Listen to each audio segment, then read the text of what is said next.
tout le monde, j'espère que vous allez bien. Alors aujourd'hui, j'ai l'intention de faire un tutoriel sur comment faire ce beau mur suspendu de fleurs.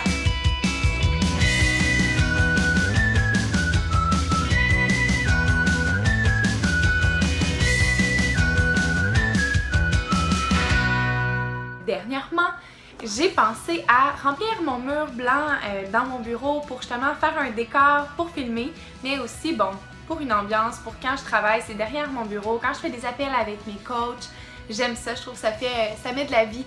Et je me suis dit que les fleurs, ça rappelait un peu ma chaise, vous voyez pas, mais en arrière, il y a des belles fleurs. Et c'est aussi parce que je suis très girly dans la vie et j'aime beaucoup tout ce qui est rose. Alors, aujourd'hui, je te montre comment faire, tu vas voir, c'est très simple.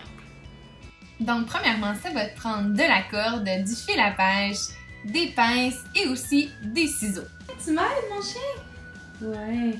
Ce qu'on a fait, on a préalablement pris un morceau de bois qu'on avait chez nous. Ça peut être un morceau qui est rond, ça peut être un morceau, pour ma part, il était rectangulaire plutôt. Et on a utilisé de la corde, justement, qu'on a enroulé tout autour et qu'on a cloué également. On aurait pu le coller avec de la colle chaude, mais on a décidé de le clouer. On l'a attaché ici à un petit crochet que j'ai pris chez Michaels. La corde aussi vient de chez Michaels.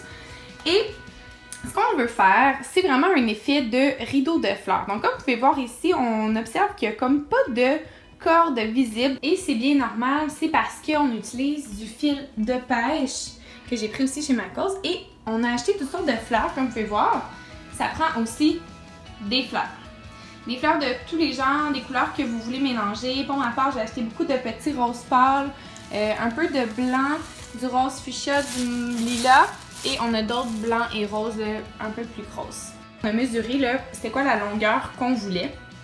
Vous pouvez varier les longueurs aussi, c'est bien. Ce qu'on a décidé de faire, c'est non seulement des nœuds, mais on coud un peu la fleur, je vais vous montrer tout à l'heure.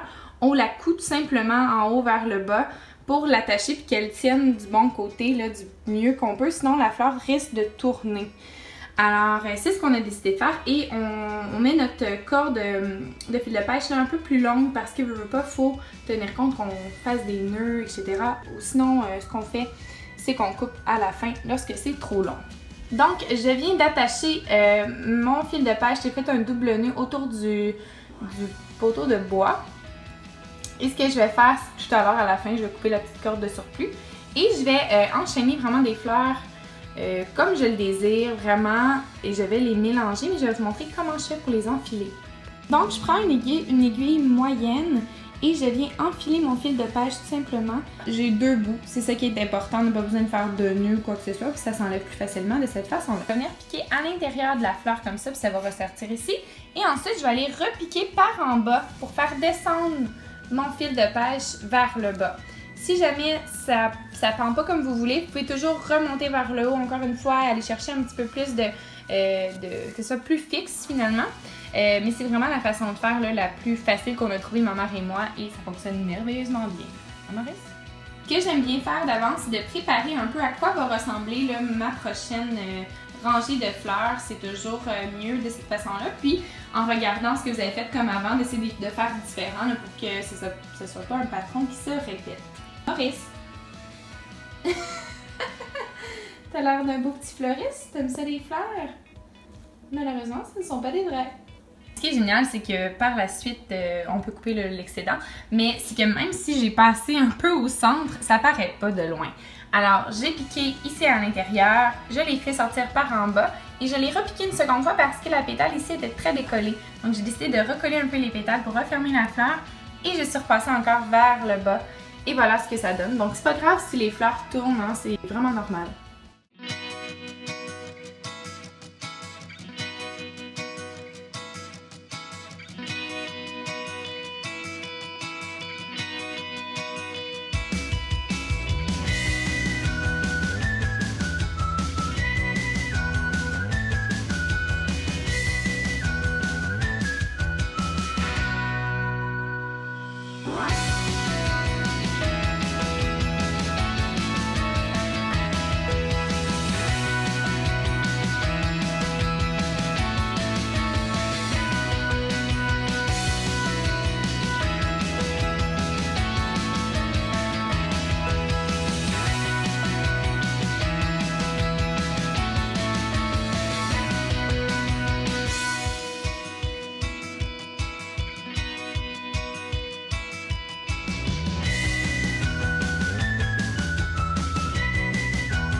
ne soyez pas surprise si dans les prochaines vidéos vous me voyez devant ce beau mur de fleurs et j'espère que ça vous aura inspiré. Honnêtement, moi j'aurais vu ça dans un mariage, tu sais, devant un mur pour prendre des photos, dans une chambre d'enfant, pour petite fille peut-être. Peu importe l'endroit, j'ai vu des gens qui l'ont fait devant une fenêtre aussi, donc il y a toutes sortes de façons de faire et c'est super simple, c'est peu dispendieux et ça se bouge facilement d'une place à l'autre. Alors, très belle idée, j'espère que ça vous aura inspiré et puis vous pourrez dire à vos amis que cette inspiration vient de Madame Coach!